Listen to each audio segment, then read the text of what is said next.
This is an essay in the series After the Walls Come Down, Building New Institutions from the Remains of a Broken World by William Young.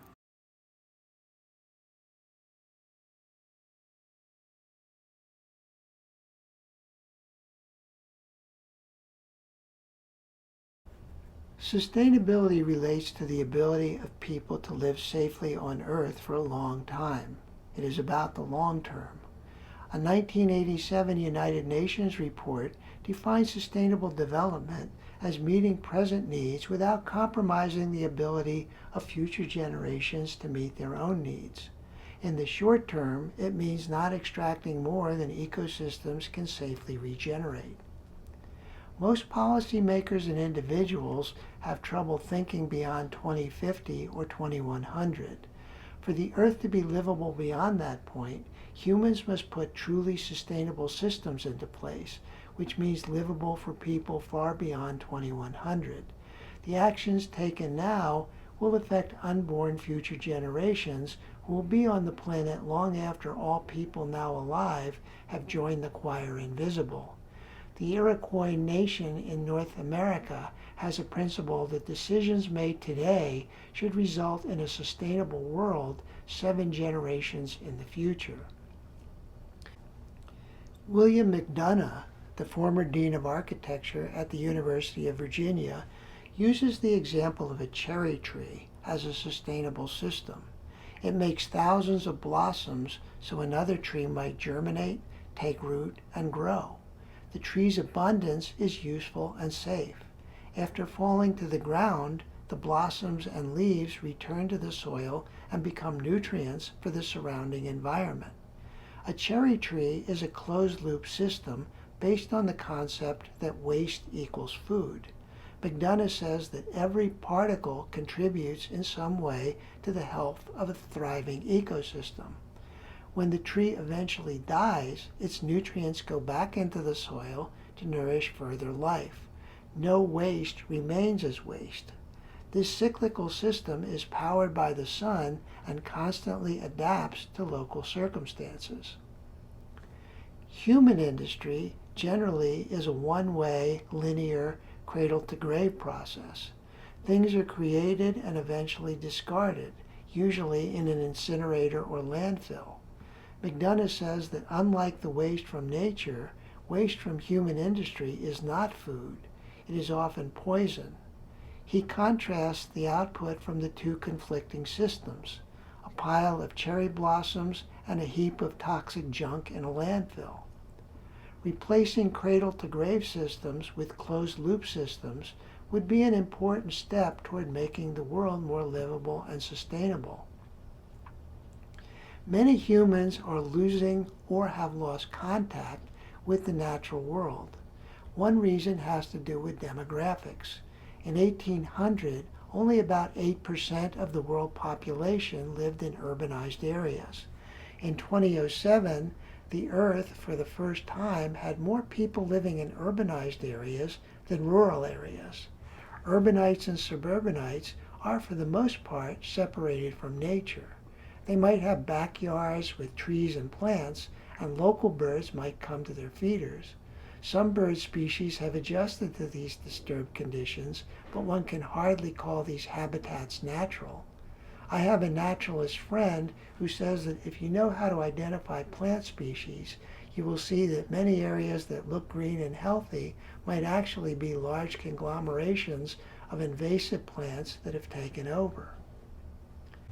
If you take a long car trip in the United States, you will see a lot of exit signs along most major highways. The signs near towns and cities typically have notices for similar brands of gasoline, similar fast food franchises, and similar motel chains. Each exit has a dreary sameness. Something similar is happening with wildlife in urbanized areas. No matter where you go, you tend to see the same species, often invasive. As urbanized areas expand, more and more habitats now feature this dreary sameness. People in urbanized settings have become increasingly detached from the production of the things they need to survive. necessary items in their lives are provided from somewhere else. Most of their food comes from grocery stores. The homes they buy or rent are built by someone else. Water, electricity, and gas come from utility companies. Their clothing comes from stores or websites. Their cars are bought from dealers, fueled with gasoline from gas stations. Everything they need is simply there for them, and they do not know many details about how it got there. No other species on the planet has such an extreme division of labor or is so dependent on others for their existence. This does not bode well for the prospects of human survival should a catastrophic event cut off supply lines. The disconnect between people and the products on which they rely has significant environmental consequences. If you do not know much about how the items you use are made, you will not know the source of the raw materials or any environmental damage caused by making the items. The damage often occurs far from the eyes of most end users. The trends and key variables affecting life on the planet are moving in the wrong direction and doing it fairly quickly. In 2005, Jared Diamond wrote a book called Collapse: How Societies Choose to Fail or Survive.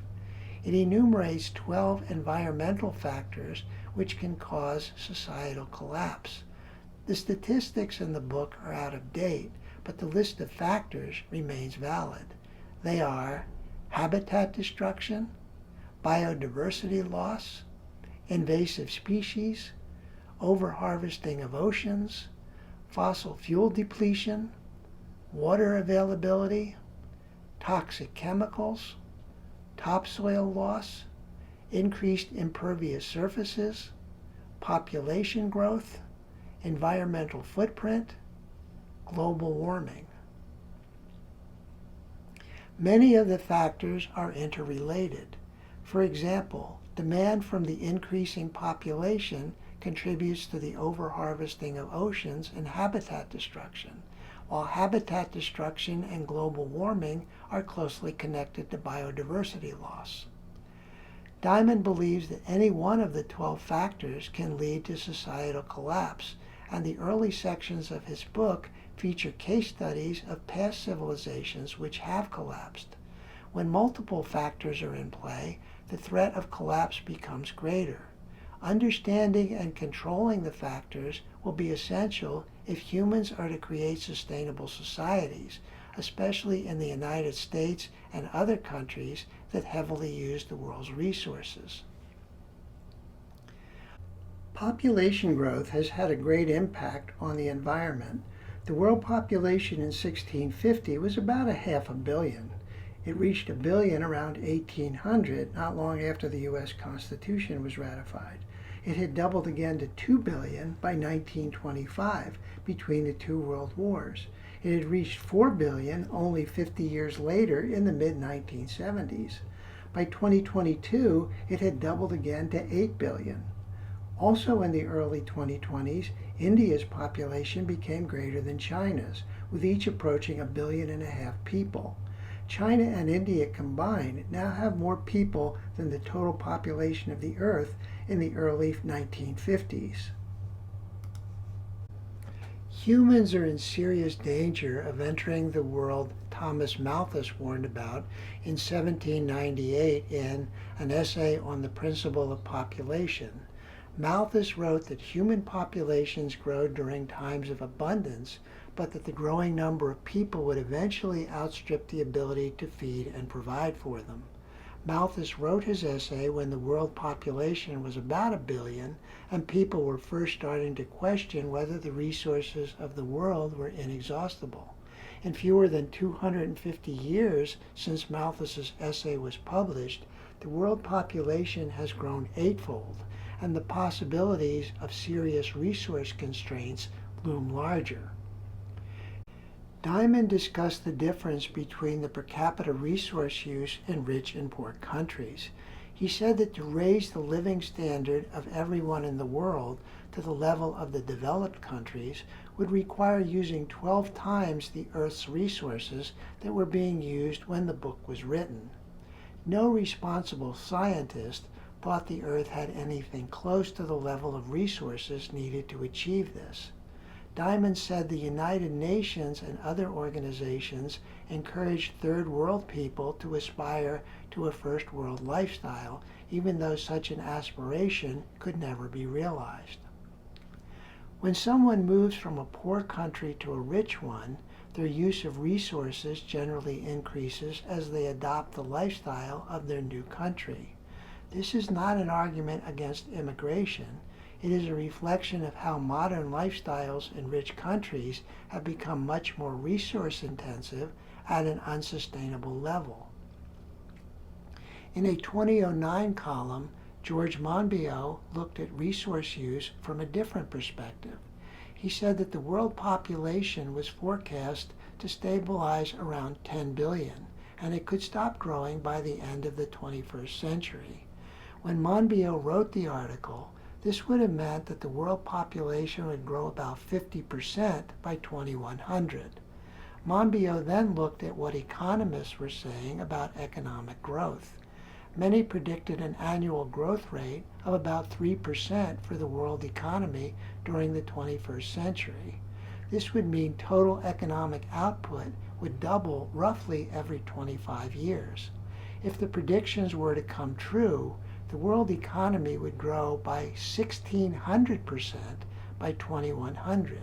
In other words, economic growth would be 32 times greater than the 50% growth in population.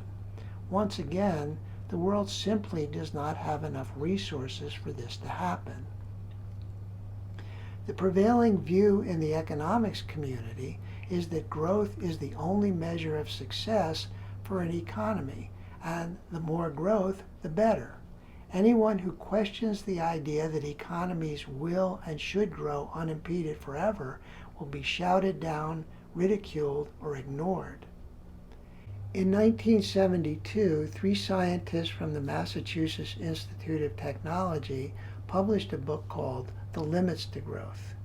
The book used systems analysis to create a model of the global economy, looking at the interrelationships of major trends such as accelerating industrialization, rapid population growth, widespread malnutrition, depletion of non-renewable resources, and a deteriorating environment. One conclusion of the authors was, quote, "Every day of continued exponential growth brings the world system closer to the ultimate limits to that growth. A decision to do nothing is a decision to increase the risk of collapse. We cannot say with certainty how much longer mankind can postpone initiating deliberate control of his growth before he will have lost the chance for control. We suspect on the basis of present knowledge of the physical constraints of the planet that the growth phase cannot continue for another 100 years. Again, because of the delays in the system, if the global society waits until those constraints are unmistakably apparent, it will have waited too long," unquote. The report was dismissed and derided by the economics establishment, but the conclusions in the report have turned out to be close to what has happened. Economists in the growth cult have behaved as irrationally as the MAGA supporters, and some are MAGA supporters, in clinging to a reality which does not exist.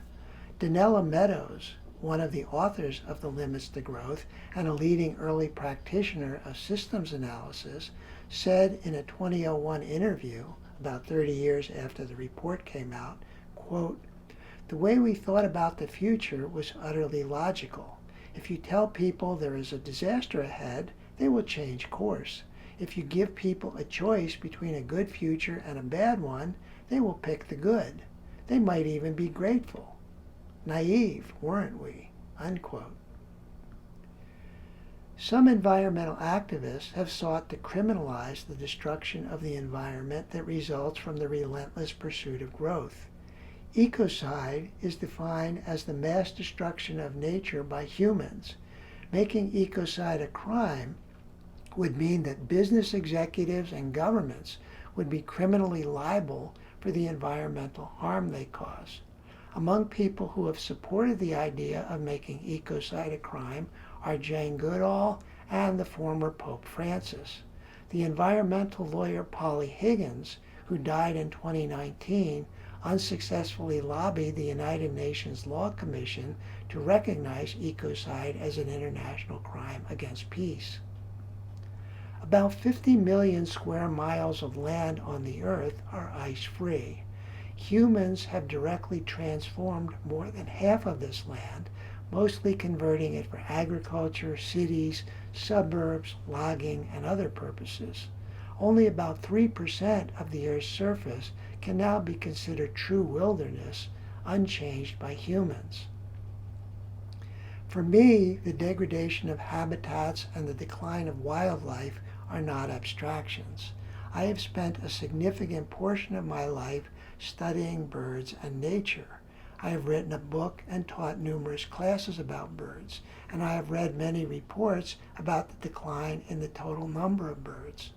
A 2019 study in the journal Science said that the total number of North American birds had declined by close to 3 billion since 1970.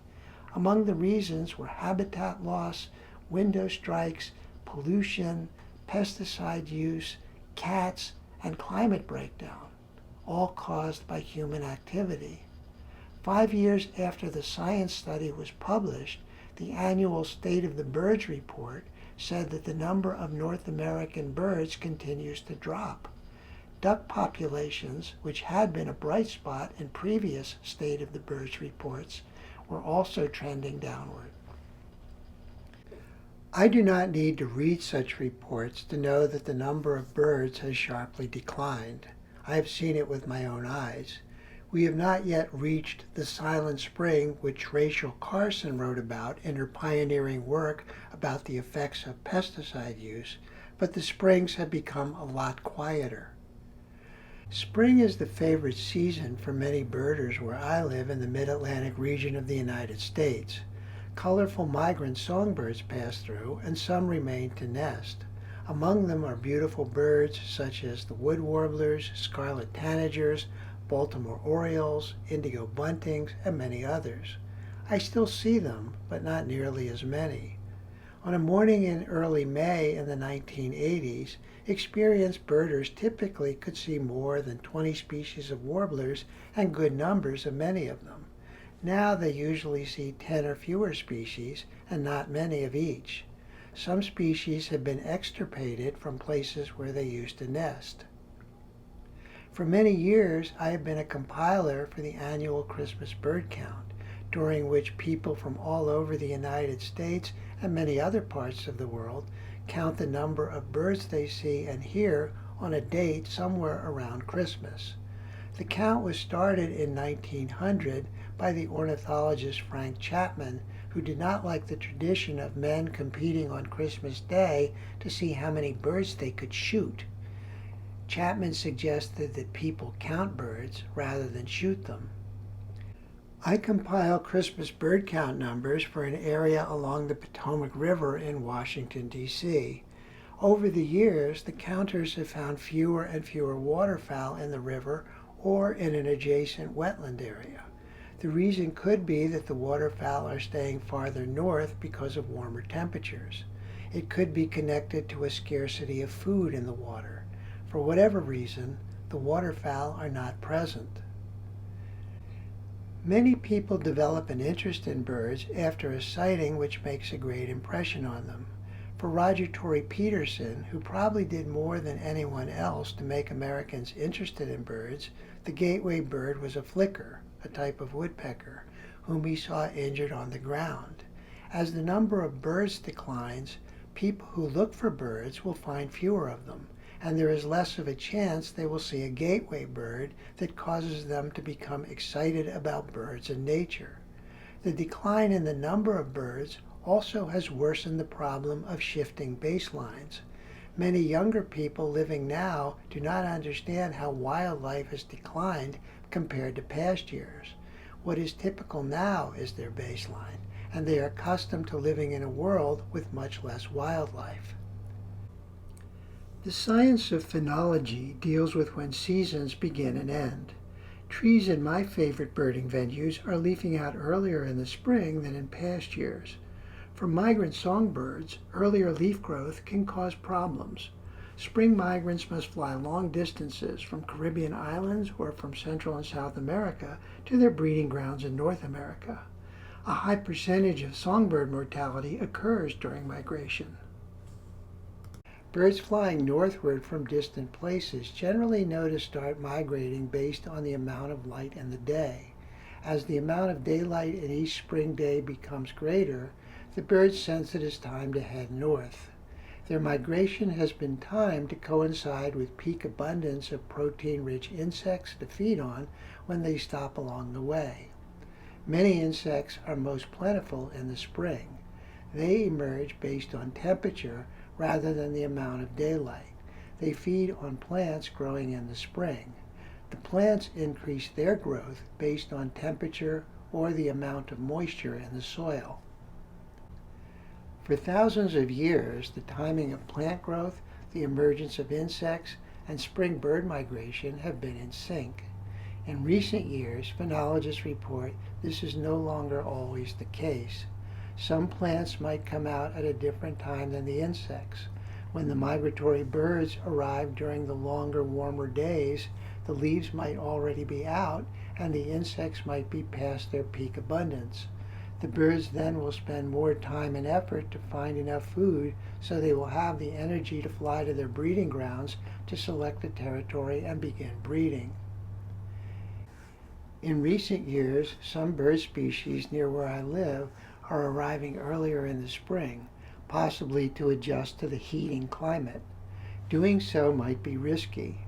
Birds not only need to rely on the availability of insects on their migratory route, but also on their breeding grounds. The insects on their breeding grounds might not be on the same schedule as the insects they encounter during migration. When temperatures become hotter, most bird species cannot adjust simply by flying to a cooler area farther north or at a higher elevation. The insects or other food sources on which they depend and the plants on which the insects depend cannot move quickly with them. Plants can migrate, but much more slowly than birds. The birds might discover that their new area has different insects and plants, as well as different predators against whom they have not developed defenses. As the climate heats, the species likely to fare the best are non-migratory omnivores who can adapt to a wide range of food sources, habitats, and climatic conditions. Species with specialized habitat and diet requirements are more likely to encounter problems when moving to new areas. The niches into which they move are not sitting empty and are likely to be occupied by other species with whom the new species must now compete. In some instances, species in existing areas might not have defenses against newcomers who arrive. For species who already are near the tops of mountains or in far northerly areas, there might be nowhere to move to. A similar situation exists in the oceans. Some creatures have evolved to live at certain depths in certain locations. When water temperatures increase, they might not be able to move to a lower depth where the water is cooler. Corals are extremely sensitive to temperature. Many species cannot live in the cold, but they also start to break down if temperatures become too hot. In the heating oceans, corals turn white in a phenomenon called bleaching. The white is actually the skeleton of the coral. Some reefs can recover from bleaching if given time, but if the damage is severe enough, or if there is not enough time to recover between bleaching events, the corals will die. Coral reefs are not common. All the reefs in the world would fit onto the land of Spain and Portugal on the Iberian Peninsula. Since 1980, they have shrunk by more than 30%, and the trend is going in the wrong direction. They have been compared to tropical rainforests for the amount of biodiversity they support, about a quarter of all marine life. The oceans provide a significant source of protein for humans, so the decline in coral reefs and ocean productivity could have significant impacts on a great many people. The first life forms on Earth were single-celled organisms originating about 4 billion years ago, probably in hydrothermal vents in the ocean. As many as 99% of all life forms that have existed since then are estimated to have disappeared, so extinction is nothing new or unusual. Homo sapiens are thought to have evolved into something like their current form about 300,000 years ago.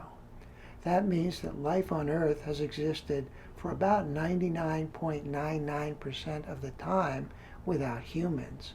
Put another way, if all of the history of life on Earth were compressed into a single day, humans would have arrived during the last minute before midnight.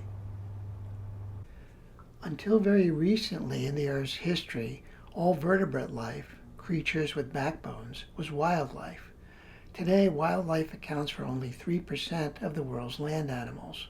Human beings, livestock, pets, and other domesticated animals occupy the remaining 97%. According to a National Academy of Sciences paper, humans and their livestock now outweigh all land vertebrates combined.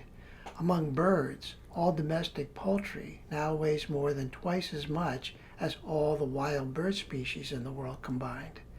Worldwide, about 75 billion chickens are killed for food each year, an average of more than 200 million per day. Scientists believe that in the history of the Earth, 5 mass extinctions have occurred, during which at least 3/4 of all species have become extinct. Probably the best-known mass extinction happened 66 million years ago, when a large asteroid landed in what is now Mexico, wiping out 75% of all the Earth's species, including the non-avian dinosaurs. At the time, the Earth had small mammals who were mostly nocturnal and spent much of their time trying to avoid being stepped on or eaten by large reptiles. When the large reptiles disappeared, mammals were able to evolve into a wide range of creatures, including humans. Many scientists believe we are now in the midst of another mass extinction, caused by what humans are doing to the planet and the climate. Changes are happening far too quickly for many organisms to adjust.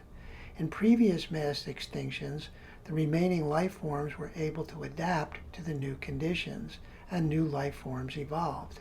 These processes unfolded over millions of years. In a world where everything now seems to be happening and changing quickly, humans have trouble comprehending time spans that stretch for millions of years, and about 1/3 of Americans do not even believe in evolution. The interrelationships in nature are extremely complex, especially in food chains. Disturbing one portion of a chain can affect numerous species above and below it. Even though biologists now know much more about ecosystems than in previous periods in history, they still are barely scratching the surface in terms of what they know about the way nature works and what is in it. More than 1 million insects have already been named, but a great many have not yet been found or named. New species are frequently discovered. In fact, an entomologist friend discovered a new species of siamizid fly, or snail-killing fly, and named it after me, Dictya youngi. The populations of many species of insects are swiftly declining and are likely to disappear before anyone has discovered them. Deforestation and expanding agricultural land are degrading insect habitats, while climate breakdown is altering the conditions many insect species require to survive. These factors are in addition to other threats, such as pesticides, pollution, and the threat of invasive species. Combined, these stresses make it more difficult for insects to adapt to changes in their environment. Insects have been on the planet more than 1,000 times longer than humans. While a lot of people do not like insects, they are a crucial component of ecosystems. They recycle nutrients and are a source of food for other organisms and some human insectivores. A large portion of the world's food supply depends on pollinators such as bees and butterflies. Some types of insects are likely to flourish in hotter conditions. Mosquitoes will probably benefit from higher temperatures and more rain. Warmer temperatures will increase the range and breeding periods of some types of beetles, but many insect species will not benefit.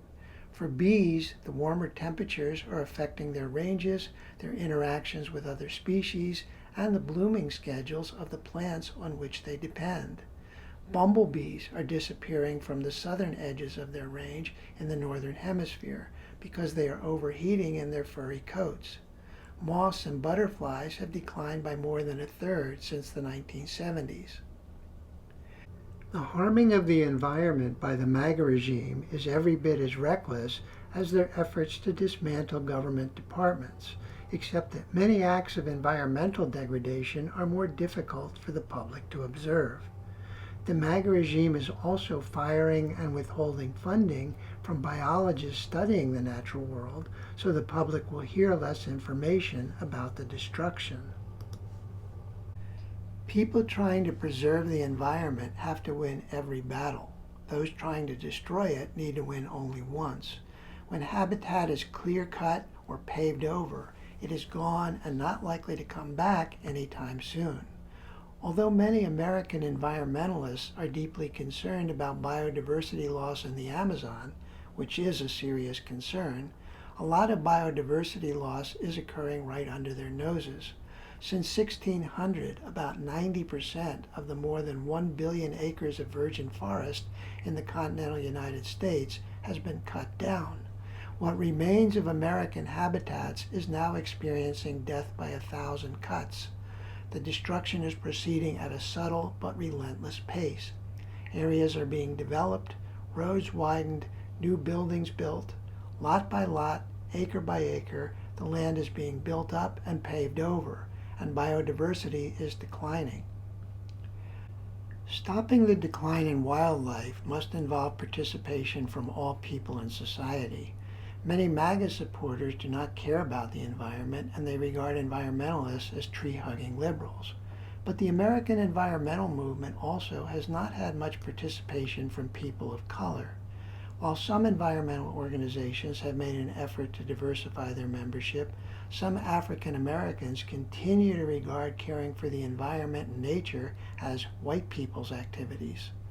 I once was invited to a book fair at a private club in Washington and was seated at a table with a couple of other authors.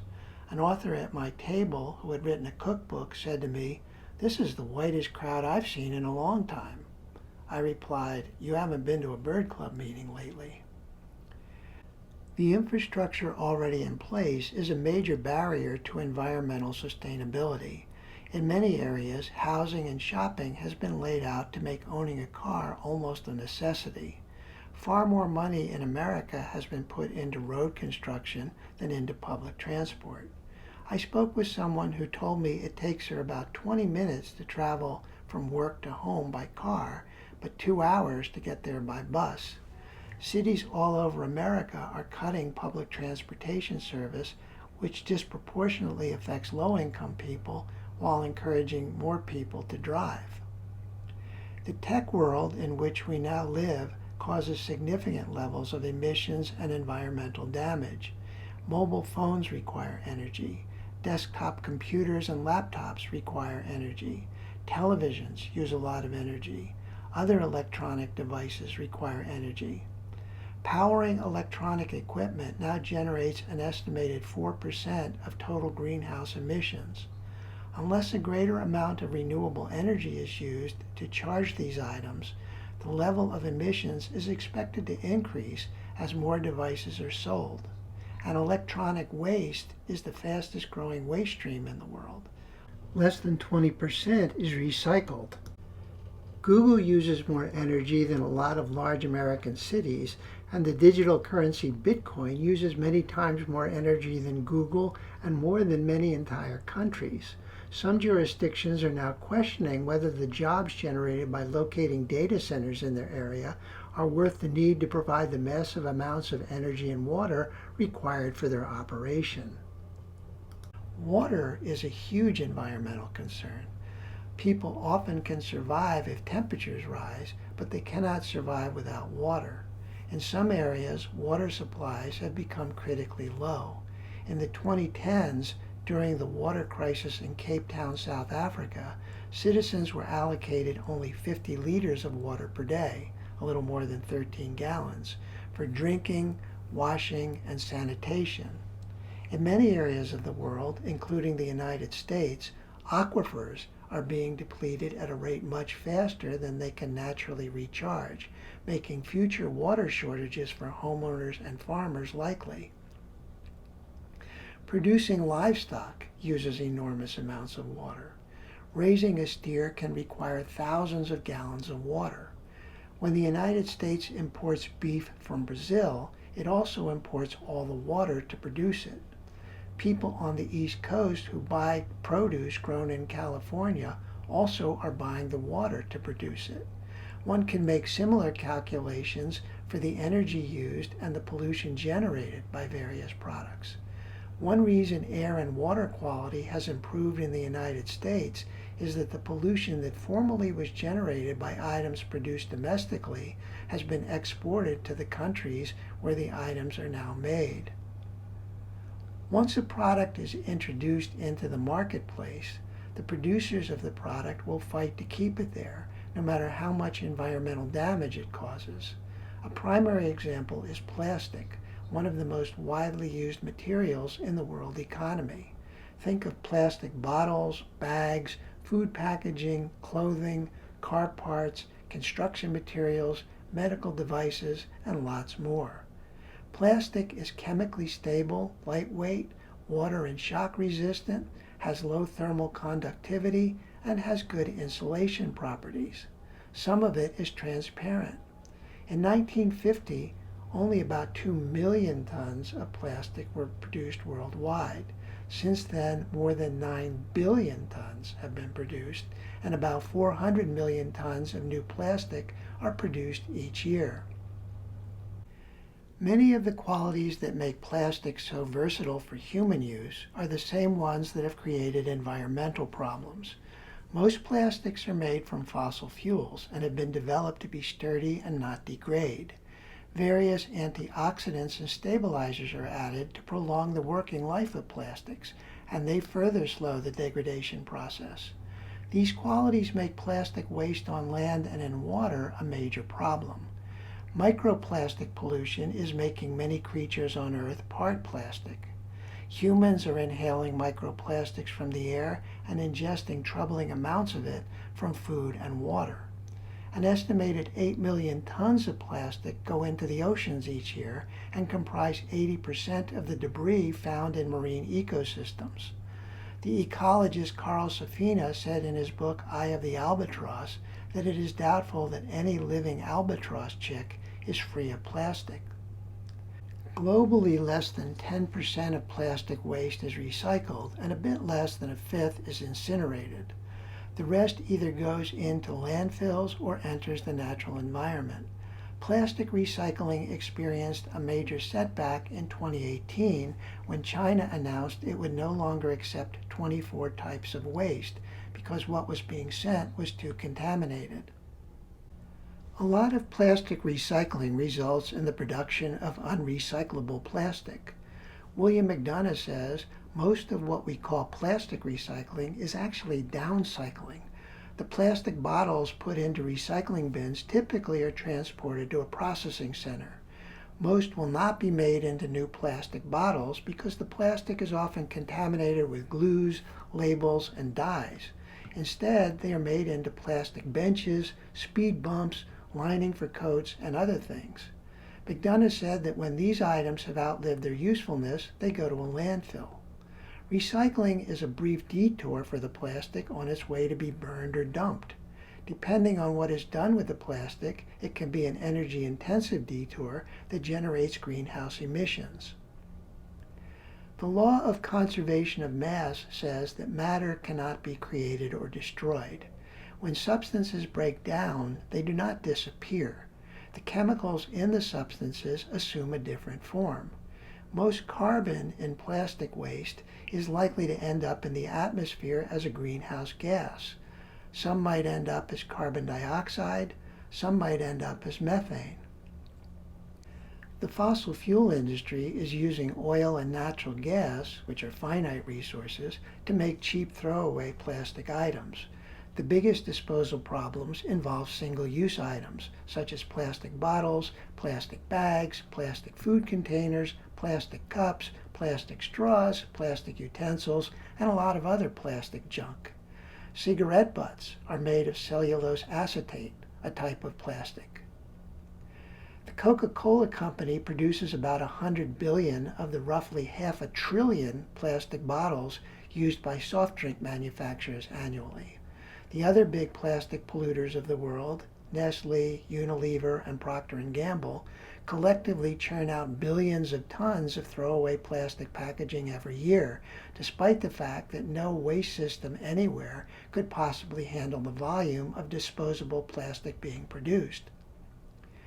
The Crying Indian advertisement, which premiered on Earth Day in 1971, featured an Italian-American actor posing as an Indian, crying when he saw bottles and cans littering the countryside.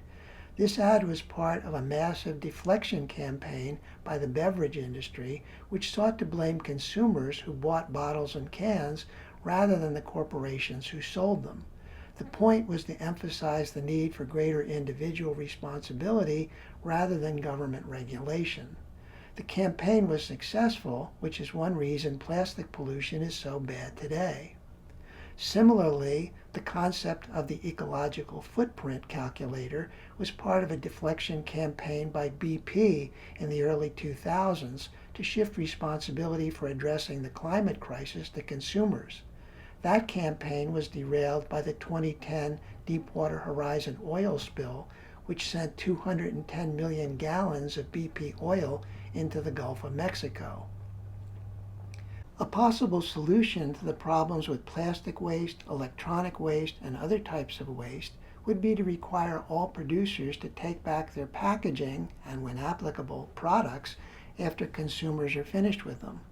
Corporations would send out all of their lobbyists to make sure such a law would not be passed, but it would be one of the most effective ways to prevent the United States and the rest of the world from having to deal with the growing mountains of trash.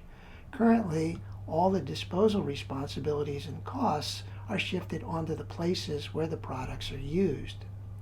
While a scheme to make producers take back their products sounds radical, some companies voluntarily take back their products. Most people who want carpeting in their home actually want the services the carpet provides, such as providing a non-slip surface that is warmer than a bare floor.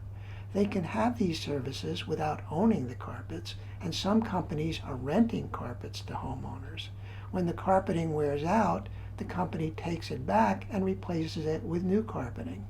The same system could be set up for electronic equipment, which often is replaced every few years with newer and more powerful models. Such a system would shift disposal of the products to the producers and would eliminate the need to ship used electronic devices to countries such as India, where any parts of value can be salvaged. Corporations know that when consumers are given a choice between convenience and sustainability, most opt for convenience, which is a major reason American lifestyles have become so unsustainable. People generally are more willing to live in a sustainable manner if they do not have to significantly change their lifestyle and can easily do what is necessary. Planning is usually required to make sustainable actions a normal part of everyday life, which people can do without much effort. Setting up such activities usually involves government participation. The longer people have been doing things a certain way and the more effort required to change, the greater the likely resistance. Suggestions about a lot of voluntary environmental actions often are trivial or meaningless. Put your plastic bottles into the recycling bin, drive a hybrid car, take shorter showers, don't leave the water running when you brush your teeth or wash the dishes, buy carbon offsets when you take an airplane flight, etc. For any significant action to occur, people will need to examine the environmental impacts of everything they own and everything they do. This is not likely to happen in a country where more than half the population reads at a sixth grade level or below, and most information about products and services comes from advertisers who want to convince people to do more rather than less of their unsustainable activities. Environmental issues are not discussed nearly enough in national, state, and local elections. Consultants for the two major political parties believe that voters do not respond to gloomy news about the environment. Likewise, the nonpartisan Commission on Presidential Debates does not ask candidates many questions about what is happening to the environment. The hesitancy to discuss environmental issues is not unique to the United States. In his book, The Earth Transformed, the historian Peter Frankopan quotes a British study of 130,000 shows on the four major British television networks between September 2017 and September 2018. It showed that the term climate change was mentioned 3,125 times and global warming 799 times. By comparison, gravy was mentioned 3,942 times, cheese almost 33,000 times, and dog more than 105,000 times.